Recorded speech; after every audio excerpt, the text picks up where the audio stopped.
বন্ধুগণ, পূর্বের ন্যায় ঈদের শুভেচ্ছা দিয়ে জনসাধারণকে সকলকে দু চার কথা বলবো। গল্প নয়, অল্প বলবো। বিশেষ করে শরিয়াতে আমাদের আছে তালাবুল ইলম ফরিদাতু আলা কুল্লু মুসলিমিনা মুসলিমাতুন। ইলম শিক্ষা করা প্রত্যেকের কাছে ফরজ। ইলম শিক্ষা না করলে তারা ভুল ভালে ভরা, ঠিক কাজে খরা।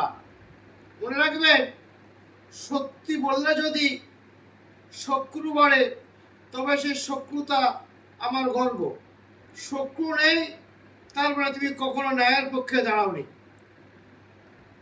মনে রাখবেন, বিরোধী সোজা তার শত্রু থাকবেই।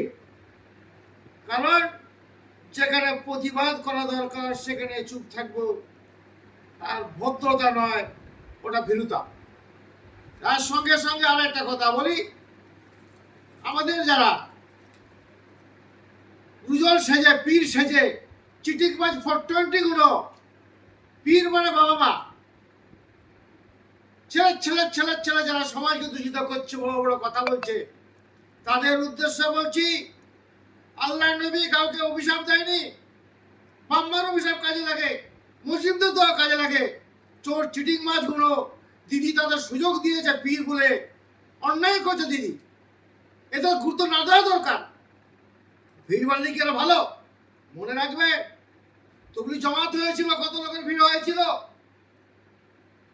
তাদের পক্ষের লোক শুধু যায় না, সমস্ত ধর্মের লোকগুলো যায়। আজকে পুরোপুরা ভিড় হয় বলে সব ওদেরই লোক নয়। বিভিন্ন সংগঠনের মাথা টুপি দিয়ে, ধর্মের কোনো সংগঠন নেই। আজকে তার প্রতিফলন ইরাকে হচ্ছে। আমার মনে হয় ইরাক কথা প্রসঙ্গ পরে আসবো। এই লোকগুলোকে বলছি, তোমরা আজকে যাদের সকাতে ব্যস্ত হচ্ছ, এরাকে ফটো চিটার খিস্তি বাবা। ছোট হুজুরের ছেলে, 4টে ছেলেকে বলছি, অনেক টাকা আত্মসাৎ করেছো, তোমাদের বায়োডাটা আমার কাছে আছে।